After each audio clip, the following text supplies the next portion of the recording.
பெரம்பலூர் அருகே கலைஞர் கனவு இல்ல திட்ட பயனாளிகள் பட்டியலில் ஊராட்சி மன்ற தலைவரின் பெயர் இடம்பெற்றதால் பயனாளிகள் பட்டியலை மறு ஆய்வு செய்ய கிராம மக்கள் வலியுறுத்தியுள்ளனர். நாரணமங்கலம் ஊராட்சியில் 50க்கும் மேற்பட்டோர் குடிசைகளில் வசித்து வருகிறார்கள்.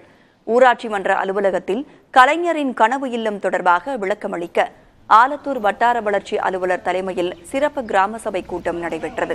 அப்போது பயனாளிகள் பட்டியலில் ஊராட்சி மன்ற தலைவரின் பெயர் முதல் பெயராக இருந்ததைக் கண்டு பொதுமக்கள் ஆவேசமடைந்தனர். மேலும் அரசு விதிகளின்படி பட்டியல் தயாரிக்கப்படவில்லை என குற்றம் சாட்டி அதிகாரிகளுடன் வாக்குவாதத்திலும் ஈடுபட்டனர். பின்னர் ஊராட்சி மன்ற தலைவர் பெயர் நீக்கிய புதிய பயனாளிகள் பட்டியல் வழங்கப்பட்டு கையொப்பமும் வழங்கப்பட்டது.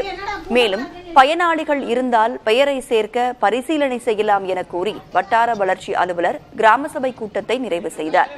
இந்நிலையில் பயனாளிகள் பட்டியலை மாவட்ட ஆட்சியர் தலைமையில் தேர்வு செய்யவும் முறைகேடு செய்வோர் மீது நடவடிக்கை எடுக்கவும் கிராம மக்கள் வலியுறுத்தியுள்ளனர்.